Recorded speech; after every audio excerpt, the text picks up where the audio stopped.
La Crosse County leaders are considering changes to voting districts that could affect where and who you vote for. This comes before the La Crosse County Board will vote on the proposals next week. News 8 Now's Jordan Fremstad explains what this means for voters. Mike, in La Crosse County and the city of La Crosse, voters elect officials that represent them on local issues. Now, lines are drawn to determine what district people vote in, but this complicated process generates controversy, and most of the talk is about the fairness of these lines.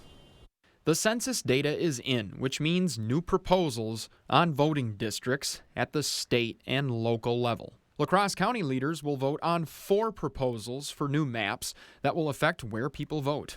These new lines are designed to give every community in the county equal weight. Districts are supposed to be relatively close in size, so everyone's vote carries the same value.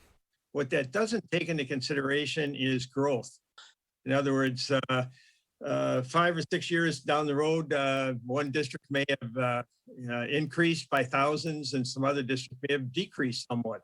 Political expert Joe Heim says leaders try to draw lines that make it easier for county officials on voting day. Closer the boundaries of municipalities and existing city council districts and county board districts, the easier it is for the municipal clerks to deal with.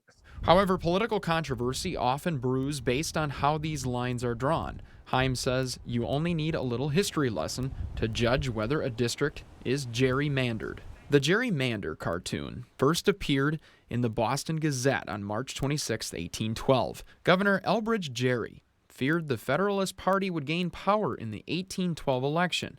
Gerry consolidated Federalist voting strength in a salamander-shaped voting district.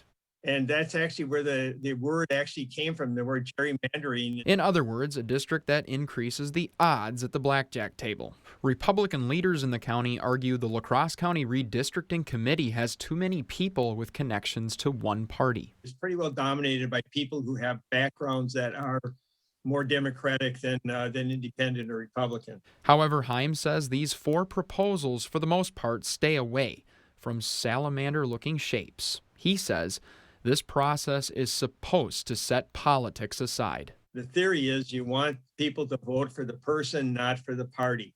And that's the way it was designed in the state of Wisconsin. Now, Heim says, unfortunately, partisan politics have made it down to the grassroots level in politics. He says county officials should not draw lines that protect incumbents from losing their seat.